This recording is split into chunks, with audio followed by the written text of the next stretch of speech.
Hello, ഞാൻ നിങ്ങളുടെ സ്വന്തം ടീച്ചേഴ്സാണ്. എൻ്റെ കുഞ്ഞിപ്പെണ്ണ് നടക്കുന്നുണ്ടോ DRCയിലാണ്. അച്ചാച്ചന് എന്നൊരു ബ്ലഡ് ചെക്കപ്പ് ഉണ്ടായിരുന്നു. അതിനുവേണ്ടി രാവിലെ ഞങ്ങൾ പോയതായിരുന്നേ. അപ്പോൾ ഇന്നലെ പറഞ്ഞായിരുന്നു ഇന്ന് നീ രാവിലെ ഒന്നും ഉണ്ടാക്കണ്ട, ഫുഡ് പുറത്തുനിന്ന് വാങ്ങിക്കാമെന്ന്. ആ ഒരു സന്തോഷത്തിൽ ഞങ്ങളെല്ലാവരും കയറി അങ്ങ് പോയി. ഇതാ കുത്തുന്ന കാണാനായിട്ടുള്ള നിപ്പാ. എൻ്റെ ഇപ്പുറത്തെ നിപ്പുണ്ട് കേട്ടോ എല്ലാവരുമേ.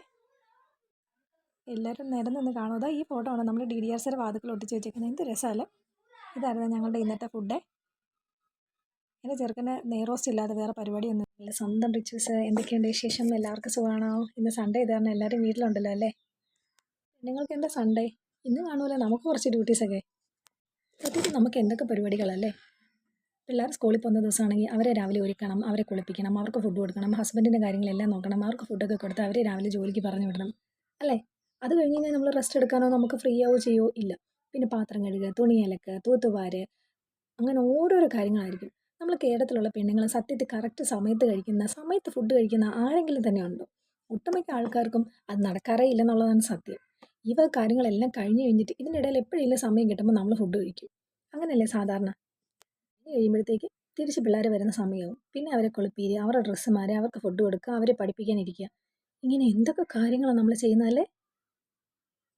നമ്മളിങ്ങനെ ഇരിക്കുന്ന സമയത്ത്, നല്ല ടയേർഡായിട്ടിരിക്കുന്ന സമയത്ത്, അപ്പോഴായിരിക്കുമല്ലോ നമ്മുടെ ഭർത്താക്കന്മാർ കയറി വരുന്നത്. അപ്പോൾ നമ്മളോട് അവരോട് ചോദ്യം ചോദിക്കും, എന്നാടി. അപ്പോൾ നമ്മൾ പറയുന്നതായിരിക്കും, ഓ വയ്യ, മടുത്ത്. അതിന് അവരുടെ മറുപടി എന്തുവാ? അത് നിനക്കിവിടെ എന്താ പണി, നീ ഇവിടെ ചുമ്മാ ഇരിക്കുമല്ലേ.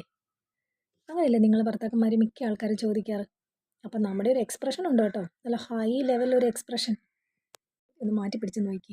നിങ്ങൾ ഇതുവരെ കാണാത്തൊരു ഭാര്യമാരെ നിങ്ങൾക്ക് അവിടെ കാണാൻ പറ്റും. എത്ര സന്തോഷമായിരിക്കും അവർക്ക്.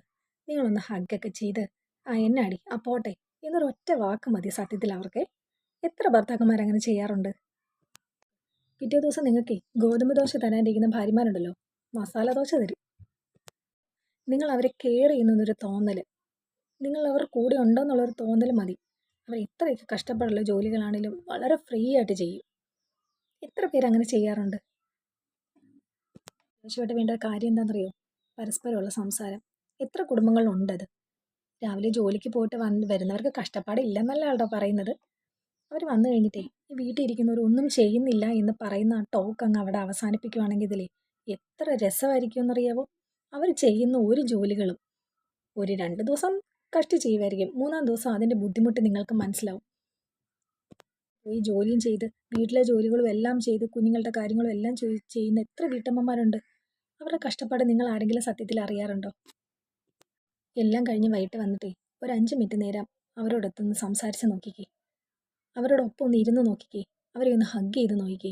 എന്തുണ്ടായിരുന്നടി വിശേഷം, എന്തൊക്കെയായിരുന്നു നിങ്ങൾ ഇന്ന് ചെയ്തത്, എന്നാ ഉണ്ടായിരുന്നു പരിപാടികൾ എന്നൊക്കെ നിങ്ങൾ അങ്ങോട്ടും ഇങ്ങോട്ടും ഒന്ന് ചോദിച്ചു നോക്കിക്കേ. ആ കുടുംബത്തിൽ എത്രത്തോളം സന്തോഷം ഉണ്ടാവും എന്നുള്ളത് അപ്പം മനസ്സിലാവും. അവർക്ക് എന്തുമാത്രം കാര്യങ്ങൾ നിങ്ങളോട് സംസാരിക്കാനുണ്ടെന്നറിയോ സത്യത്തിൽ. വീട്ടിലിരിക്കുന്നവർക്ക് സംസാരിക്കാനൊന്നും ഇല്ലയെന്ന് വിചാരിക്കരുത് കേട്ടോ. ഒത്തിരി കാര്യങ്ങൾ അവർക്ക് നിങ്ങളോട് പറയാനുണ്ടാവും. അല്ലാതെ വേറെ ആരോടാ അവർ പറയേണ്ടത്. കൂടെ ഇരുന്ന് അങ്ങനെ സംസാരിക്കുന്ന, അല്ല കൂടെ ഇരുന്ന് അവരെ കെയർ ചെയ്യുന്നു എന്ന് അവർക്കുള്ളൊരു തോന്നലുണ്ടെങ്കിലേ എത്രയൊക്കെ ഹാപ്പി ആയിരിക്കും എന്നറിയാമോ ആ കുടുംബങ്ങൾ. നിങ്ങൾ പറയാനും അവരുടെ കാര്യങ്ങൾ കേൾക്കാനും ഒരാളുണ്ട് എന്നുള്ളതാണ് ഏറ്റവും വലുതായിട്ട് ഒരു ഭാര്യയ്ക്ക് വേണ്ട ഒരു കാര്യം. അങ്ങോട്ടും 2 പേരും ചേർന്നിരുന്ന് കുറച്ച് സംസാരിച്ച് കുറച്ച് കളിയും ചിരിയും തമാശയൊക്കെ പറഞ്ഞിരിക്കുമ്പോഴത്തേക്ക് ആ കുടുംബത്തിലെ കുട്ടികൾക്ക് എത്ര സന്തോഷമാണെന്നറിയോ. അവരനുഭവിക്കുന്നൊരു ഹാപ്പിനെസ് ഉണ്ട് അവിടെ.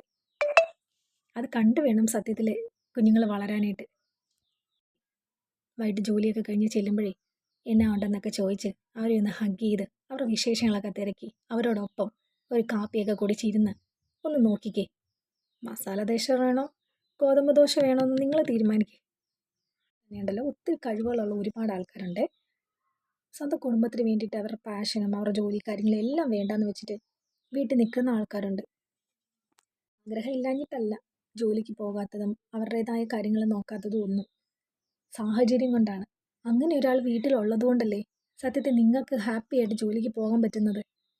നിങ്ങൾ ഭർത്താക്കന്മാരൊന്ന് ചിന്തിച്ച് നോക്ക് അല്ലേ. നിങ്ങളുടെ കുഞ്ഞുങ്ങളുടെ കാര്യങ്ങൾ നോക്കി കുടുംബത്തിൻ്റെ കാര്യങ്ങൾ നോക്കാനും അങ്ങനെ ഒരാൾ ഉള്ളതുകൊണ്ടല്ലേ. അല്ലെങ്കിൽ നിങ്ങൾ എന്ത് ചെയ്തേനെ. കുറ്റപ്പെടുത്തൊന്നുമല്ല കേട്ടോ. ഞാൻ പറഞ്ഞതുപോലെ ഗോതമ്പ് ദോശ മസാല ദോശയാണോ വേണ്ടതെന്നുള്ളത് ഒന്ന് ചിന്തിച്ച് നോക്ക്. ഒന്ന് നോക്ക് നിങ്ങൾ വൈകിട്ട് ചെന്നിട്ട്. എന്തെങ്കിലും മാറ്റം ജീവിതത്തിൽ ഉണ്ടാവുമല്ലോ നമുക്കറിയാമല്ലോ. ഇന്നോട്ടെ വൈകിട്ട് വീട്ടിൽ ചെന്നിട്ടേ ഭാര്യയുടെ കൂടെ ഒരു 5 മിനിറ്റ് സമയം ഒന്ന് സ്പെൻഡ് ചെയ്യണേ. അവരുടെ സ്നേഹമുണ്ടല്ലോ, ഇതുവരെ കാണാത്തൊരു സ്നേഹം. ആ ഒരു സ്നേഹം നിങ്ങൾക്ക് അപ്പം തൊട്ട് കാണാൻ പറ്റും. ഒന്ന് ട്രൈ ചെയ്ത് നോക്ക്. വലിയ പ്രയാസമുള്ളൊരു കാര്യമൊന്നുമല്ലല്ലോ. 5 മിനിറ്റ് അവർക്ക് വേണ്ടി ഒന്ന് കൊടുക്കുന്നതെന്നല്ലേ ഉള്ളൂ. നിങ്ങൾക്ക് വേണ്ടി ഒരു ദിവസം മുഴുവൻ അവർ തരുന്നില്ലേ? ഒരു 5 മിനിറ്റത്തെ കാര്യമല്ലേ? ഒന്ന് കൊടുത്തു നോക്ക്. പോകുമ്പോഴുള്ളൊരു ഹഗ്ഗും ഒരു ഉമ്മയും, വൈകിട്ടത്തെ ഒരു ഹഗ്ഗും ഒരു ഉമ്മയൊക്കെ കഴിയുമ്പോഴേ അവരുടെ ഒരു സന്തോഷം ഉണ്ടല്ലോ, അതൊന്ന് വേറെ തന്നെ. ഒരു ദിവസം നിങ്ങൾക്ക് വേണ്ടി അവർ കഷ്ടപ്പെടുന്നതിന് നിങ്ങൾ കൊടുക്കുന്നതെന്നങ്ങ് കൂട്ടിക്കൂ. ആ ഒരു ഉമ്മയും ഹഗ്ഗും കൊടുക്കണം കേട്ടോ.